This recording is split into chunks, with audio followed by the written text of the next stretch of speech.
Vamos falar sobre a edição 84 da newsletter do Ciro Gomes? Vamos lá, então? Editorial. Ignorância não é estratégia de governo.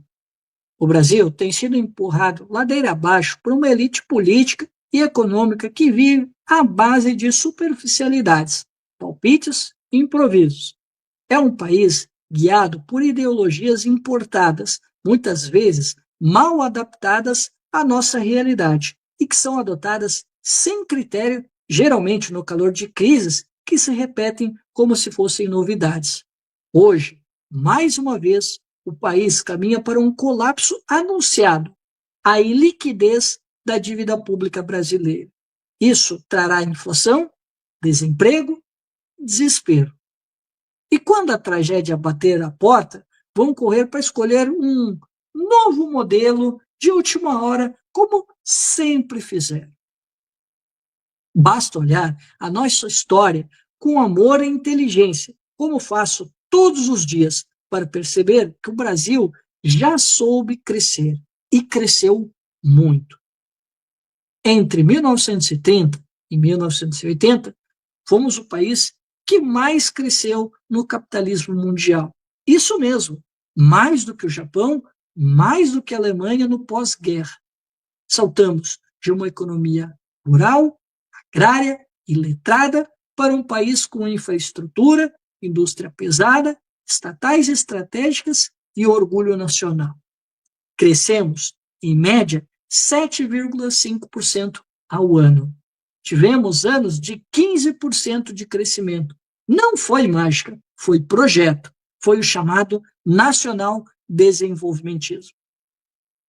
Esse modelo tinha lógica, coerência e estratégia. Era o oposto do populismo improvisado que se vê hoje, seja com Lula, seja com Bolsonaro. Mas morreu e não foi por acaso. Os Estados Unidos, para resolver seus problemas, elevaram os juros internacionais de 3% para 29% ao ano. Nossa dívida externa, contratada a juros flutuantes, ficou impagável.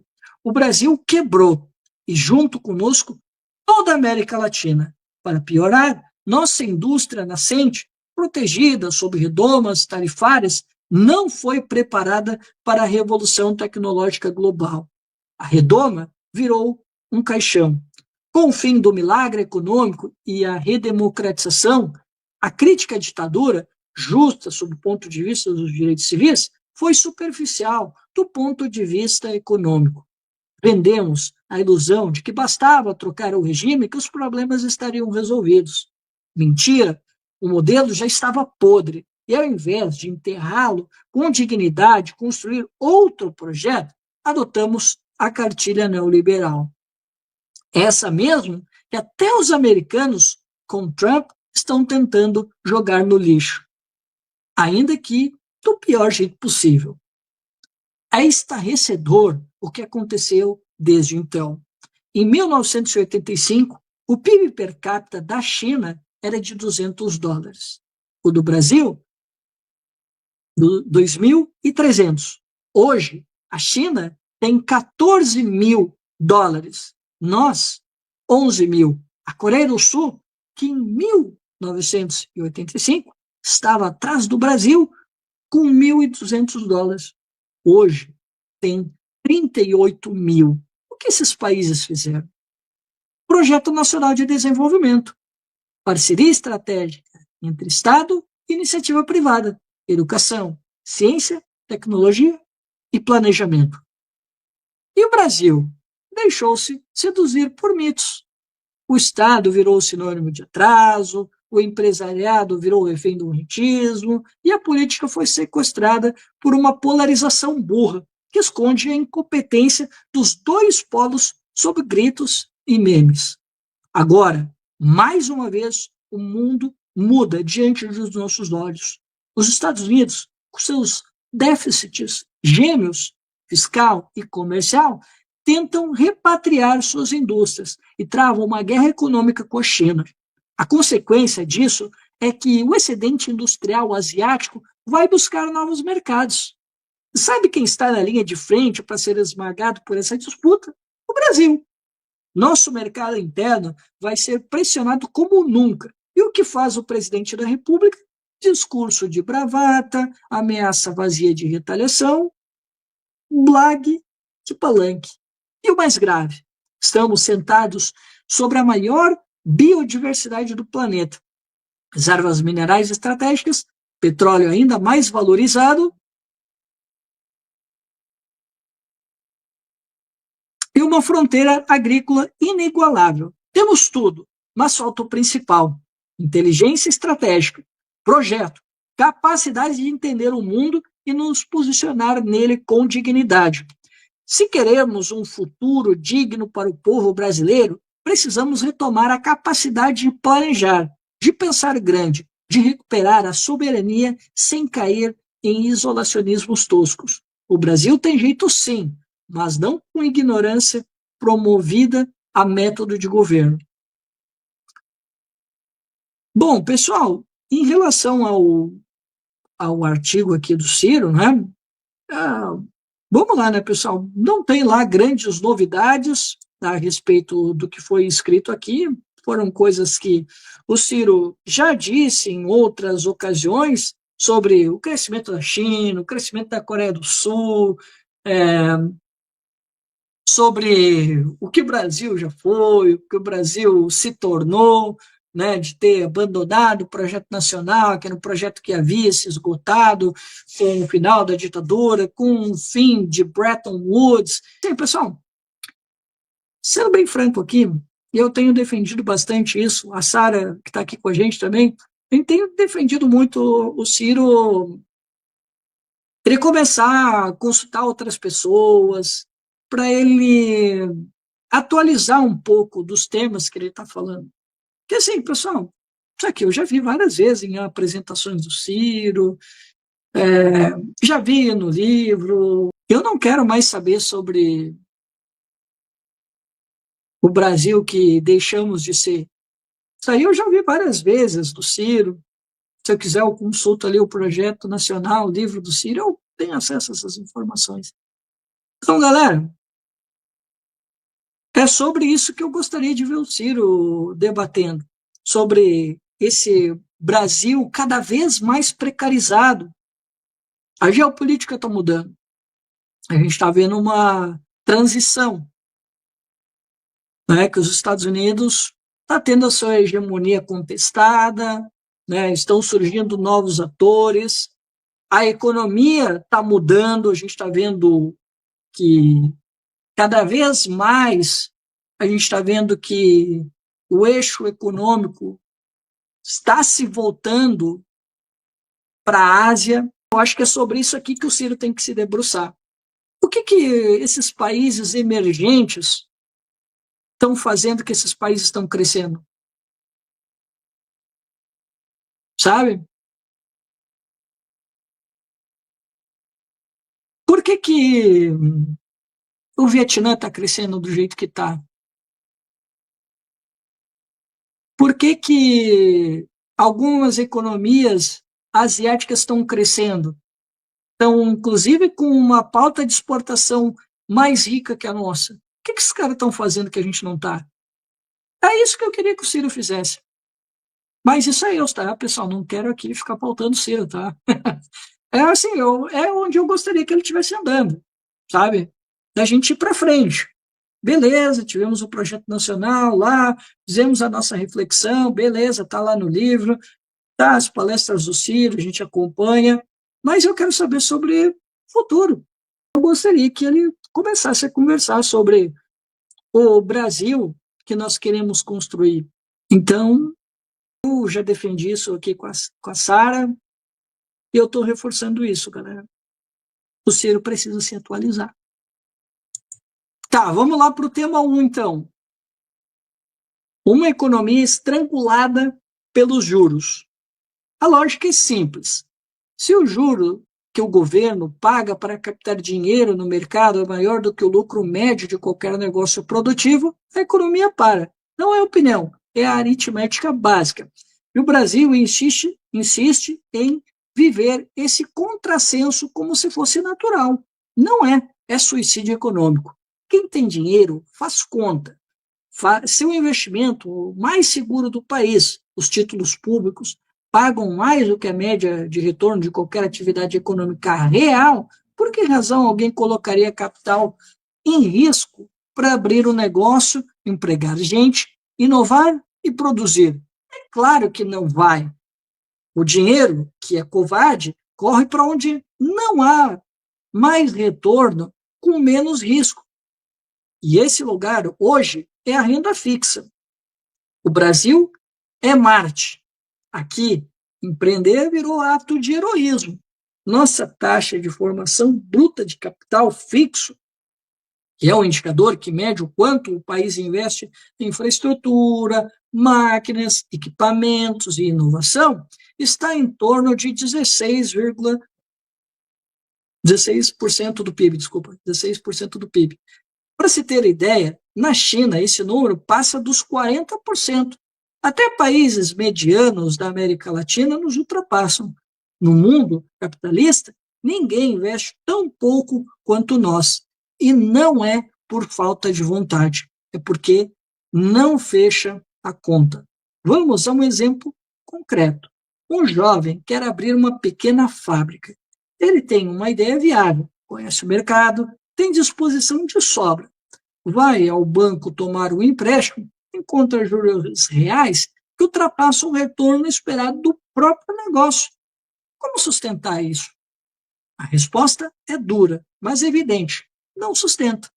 E é por isso que estamos estagnados, reféns de um modelo que favorece o rentismo e penaliza a produção.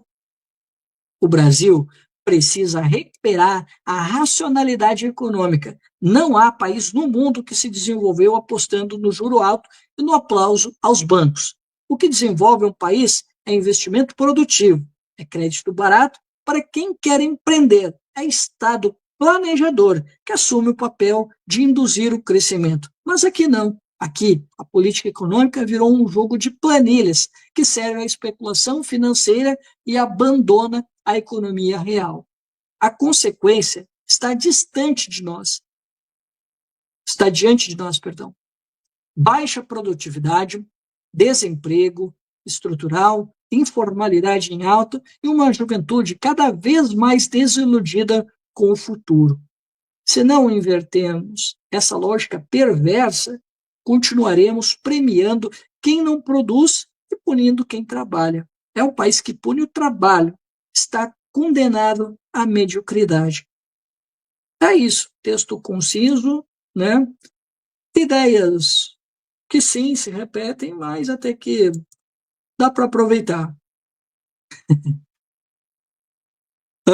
Bom, aqui, né, pessoal, assunto batido, né? De novo, né, a gente falando sobre juros reais, faltou falar um pouquinho sobre a taxa Selic para fechar o esquema, né? Bater um pouquinho no Galípolo, bater um pouquinho no Campos Neto, que já foi, né? Mas agora a gente viu que o problema continuou e estamos aí, né, pessoal, nos aproximando dos 15%, né? E, poxa, agora estão falando por aí que a taxa básica de juros vai continuar crescendo, mas num ritmo um pouco menos acelerado, né? Segundo o Galípolo, né? Mas daqui a pouco, sei lá, acontece alguma coisa lá no exterior ou acontece alguma coisa no Brasil e eles inventam um precedente para subir a taxa básica de juros, né? Daqui a pouco esse pessoal me sai com essa, né? Porque eles sempre têm algum motivo para manter essa taxa básica de juros. E é uma coisa inacreditável, né? Porque esse pessoal, eles estão sempre pedindo que tem que ficar cortando o gasto, que tem que diminuir o gasto do Estado, não sei o quê, mas são os primeiros a pedir para aumentar a taxa básica de juros. E adivinha o que acontece? O Tesouro tem que desembolsar e o governo vai ter que gastar. Só que daí não vai gastar com o povo, não vai gastar com saúde, educação, segurança, assistência social. Não! Vai gastar com juro para banco. Né? Aí pode, né? esse tipo de despesa está tudo certo, né? Só não pode gastar com o povo, porque gastar com o povo é crime, né? Um negócio pavoroso, né? Mas essa aqui, né, pessoal, não, de novo, né? Eu acho que aqui, já que a gente está falando de presente, e o Ciro está falando sobre uma realidade que afeta a maioria dos brasileiros, dando aqui uma sugestão, acho que o Ciro poderia se debruçar sobre esse tema aqui, sobre uma política de juros mais saudável, né? Talvez ele poderia aproveitar mais o espaço da newsletter para falar sobre isso, sobre outros exemplos que outros países estão fazendo. Poderia usar, inclusive, já que ele falou aqui de países da América Latina, cita quem são, cita o que eles estão fazendo. Por que eles estão encontrando um caminho melhor? Ou se é que estão encontrando um caminho melhor, será que os negócios estão um pouco mais lucrativos? Sei lá, jogar aí os juros reais, a taxa básica está mais baixa, praticam taxas mais baixas, desculpa, que eles tenham uma taxa de investimento maior, ok, mas o que isso está trazendo para esses países da América Latina? Sobre a questão do crédito, né, o Ciro poderia desenvolver um pouco mais.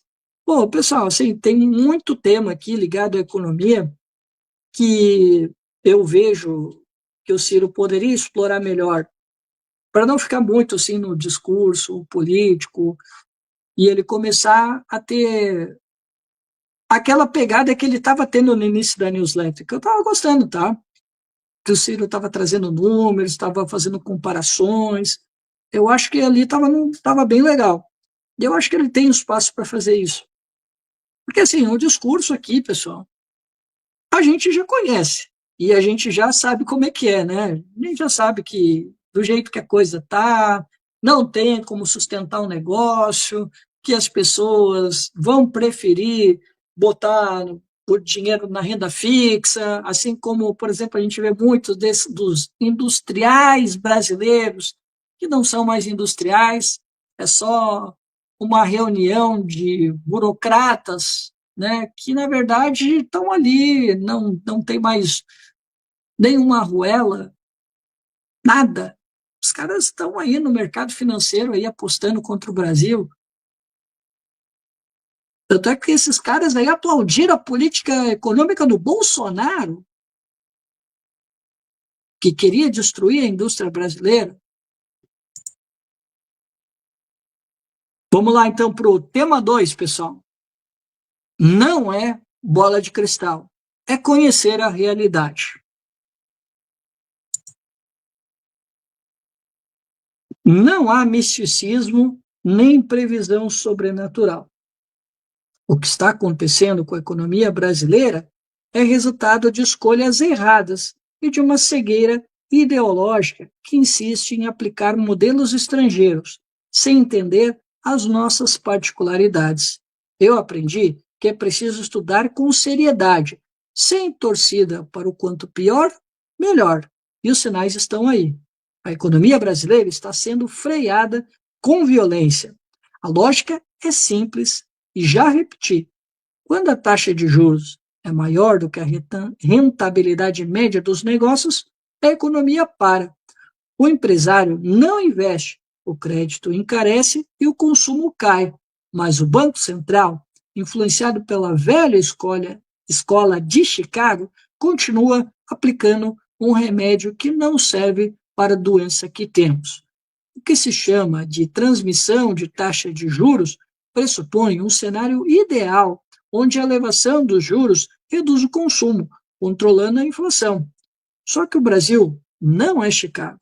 Aqui, grande parte dos preços que mais pesam na inflação não respondem ao aumento dos juros.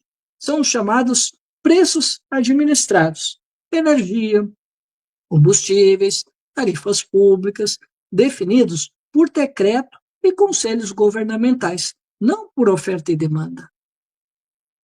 Além disso, temos os preços sazonais e as commodities, como o tomate e o ovo, influenciados por clima ou mercado internacional. E temos também o crediário das Casas Bahia, que é, na prática, um banco disfarçado de loja.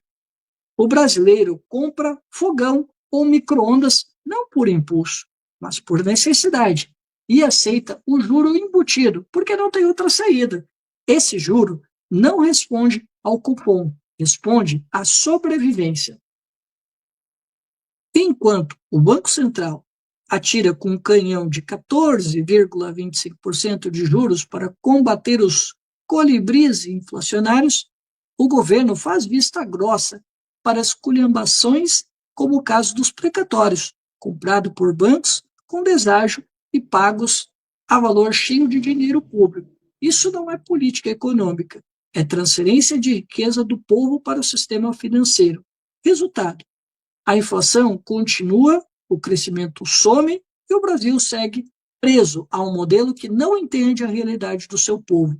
Não se trata de ser contra bancos ou investidores.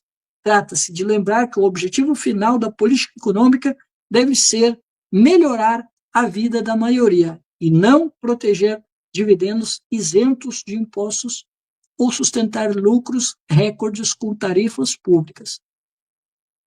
Muitos dos preços que compõem a inflação no Brasil são administrados pelo próprio governo. Energia elétrica, combustíveis, tarifas públicas. Não são determinados por oferta e demanda. São determinados por decretos, por planilha, por canetada. O preço da gasolina, por exemplo, é artificialmente dolarizado.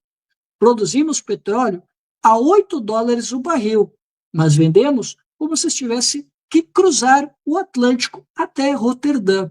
Isso alimenta uma estrutura perversa. A Petrobras, em vez de servir ao povo brasileiro, virou uma das maiores pagadoras de dividendos do mundo, enquanto não figura entre as 100 maiores empresas. O lucro vai para os acionistas minoritários, muitos estrangeiros, isentos de impostos sobre dividendos. E o brasileiro paga a conta no posto. Quer mais? Veja o caso dos precatórios. Em 28 de dezembro, o governo Lula decidiu antecipar o pagamento de 93 bilhões em precatórios que só seriam devidos em 2027. E o mais grave, muitos desses títulos haviam sido comprados por bancos com deságio de até 60%. Ou seja, o seu João, dono do precatório, vendeu por R$ 500 porque não sabia quando ia receber. O banco comprou barato e no dia seguinte recebeu 1.000.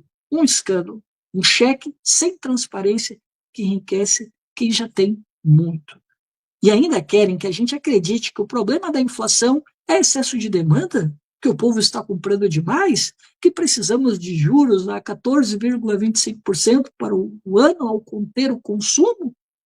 A resposta está nas prateleiras, nos boletos e nas estatísticas. O povo não está consumindo demais. Está endividado até o pescoço e comendo menos.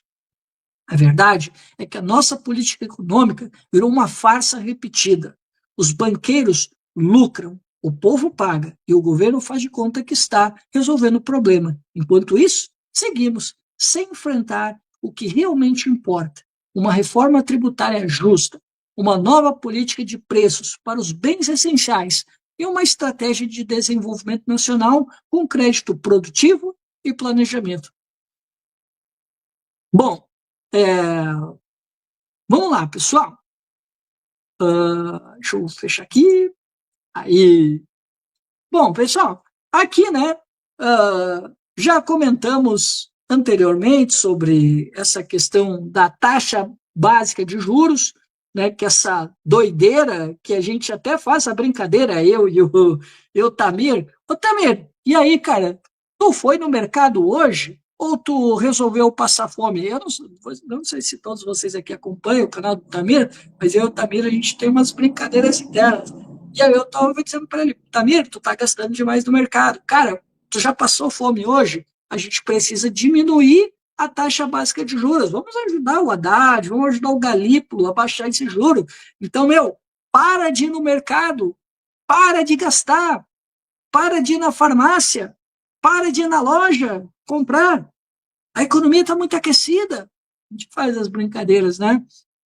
Porque é isso, pessoal. A gente tem que começar a zoar mesmo, porque o Brasil virou um grande manicômio, que a gente vê nas atas do Copom, que assim, pessoal, alguns eu acho que são cínicos mesmo, e outros fingem que acreditam que o Brasil realmente está no cenário de crescimento econômico, que o emprego está bombando e que o crescimento está insustentável, que é preciso ter uma taxa básica de juros altíssima para que a gente possa conter a demanda. E o Ciro foi muito bem aqui, ele repetiu isso aqui, e é bom que a gente deixe isso muito claro, que esse pessoal realmente acredita que tem que botar uma taxa básica de juros alta para poder conter a demanda. Eles acreditam nisso, né? E isso vai da esquerda à direita aqui no Brasil, né? Do que se convencionou chamar de esquerda no Brasil. Esse pessoal concorda. Tem que manter mesmo a alta taxa básica de juros a 14%, a 15% mesmo, porque a gente precisa fazer com que o Brasil não cresça mais tanto. A gente já viu aí membros do governo, Haddad falando, o Rogério Seron também falando, não, não, não, ó, o Brasil está crescendo demais, tem que botar aí o Brasil a crescer não mais do que 2,5%, porque senão isso vai gerar inflação. E, galera, eu vi esse discurso no PSDB lá nos anos 2000. Por isso que eu tenho dito. E cada vez mais o petista está parecendo com o tucano dos anos 90 e anos 2000. Está cada vez mais parecido. Porque era o discurso do PSDB. Era o discurso dos economistas que falavam como porta-vozes pelo PSDB.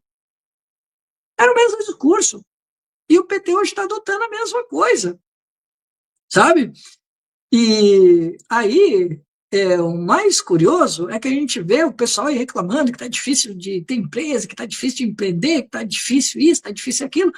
Mas, galera, vocês mesmos ficam pedindo para botar a taxa básica de juros lá na altura. E vocês não estão nem aí se a taxa real, taxa básica real, vai estar lá nas alturas. Vocês não estão nem aí.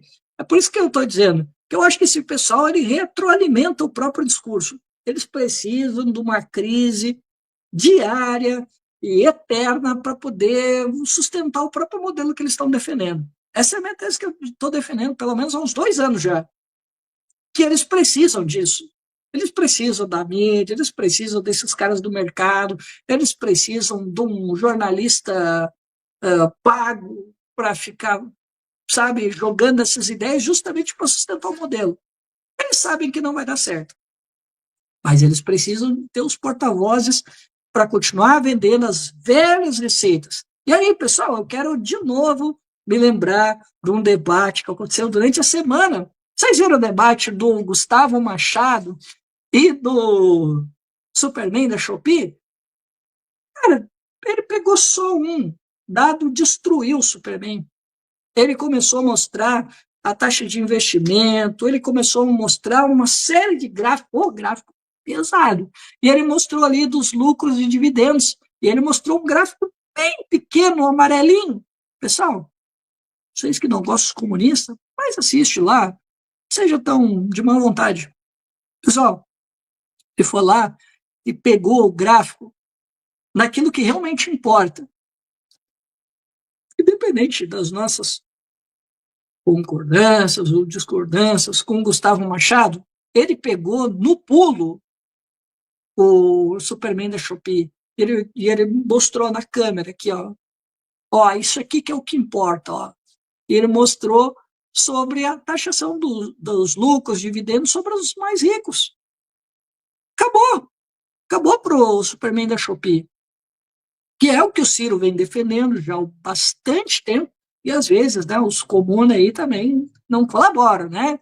Ficam aí arrumando pretexto para bater no Ciro, mas, pô, aí vão lá nos podcasts e estão defendendo a mesma ideia que nós. Aí é foda, né? Isso aí que às vezes eu fico meio de cara com os comuns, né? Que às vezes eles batem na gente, aí ficam falando que, sei lá, que a militância civista é isso, aquilo, que o Ciro é isso, que o Ciro é aquilo, pá. E aí, às vezes, eles estão lá, nos podcasts, defendendo a mesma ideia. Ah, isso aí eu fico maluco, eu confesso, sem problema. Mas, galera, legal o Ciro ter falado, reforçado isso aqui também sobre os preços administrados, que é uma doideira, né, pessoal? Que eles ficam sempre olhando para fora, né, sobre o preço praticado, e eles querem comoditizar tudo, né? Ah, mas o preço internacional desse produto está isso. Ah, por exemplo, 2014, né? A gente tinha o preço administrado é, da Petrobras, né? Que aí, pô, foi uma gritaria com o PT, com a Dilma, que não sei o que tá dando caretada, não sei o que, né, os preços da Petrobras e papapá, aquela gritaria toda, né? No fim, o que os caras queriam? Os caras queriam que o PT fosse lá e colocasse a preços internacionais para gerar uma crise no governo do PT. E o PT o que fez? Gerou a própria crise. Falou, não, vamos acabar com esse negócio aí da canetada aí e vamos deixar fluir o preço conforme são os preços internacionais e aí vai lá. Sem contar outras besteiras, né? Que a Dilma falou que não convém a gente ficar lembrando aqui, né? Vocês sabem muito bem. E aí, quando a coisa deu ruim, que o brasileiro percebeu, aí os neoliberais, de forma cínica, disseram, pois é, né? Mas acho que ela poderia ter não liberado tanto assim, vai fazendo gradualmente os reajustes, não podia ter feito esse negócio. A mesma coisa foi com o Temer. A mesma coisa foi com o Temer. Eu lembro, eu tenho memória. Com o Temer foi a mesma coisa. Quando eles viram o peso da decisão, que o Pedro Parente começou a fazer o reajuste diário, que é tudo que eles queriam, só não tem muita coragem de dizer isso publicamente, aí teve alguns aí que de forma cínica, pois é, mas acho que dá para repensar, né? Talvez, não faz ajuste diário, faz de outra forma e tal. Mas, assim, pessoal, não foi muitos aí que tiveram a coragem de dar a cara a tapa para falar, para mostrar todo o seu cinismo, né? Não foram todos, para falar bem a verdade, foram poucos. Mas o fato é que, porra, eles atenderam justamente ao que estavam pedindo. E o PT, né? O PT que bateu no Bolsonaro, bateu no Temer, né? Tá aí, né? Vocês sabem, né? Bateu, falou da política da PPI e não acabou com a PPI, aliás, até piorou. Até piorou. Bom, sobre a questão da energia, que está aqui também, Lula na campanha, que eu vou acabar com essa palhaçada dessa privatização da Eletrobras. Tiveram a oportunidade de romper com as concessionárias? Não romperam. Nenhuma disputa em relação à Eletrobras. Nada, nada. Sobre os alimentos, estão brigados com o MST. A MST não quer nem conversa com os caras.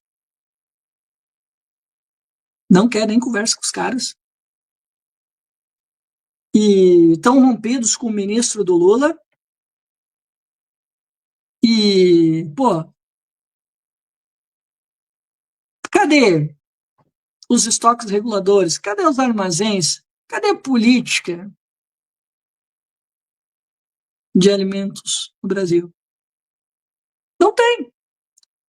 Eu até teve uma participação que eu fiz lá no canal do professor Josemar Moraes.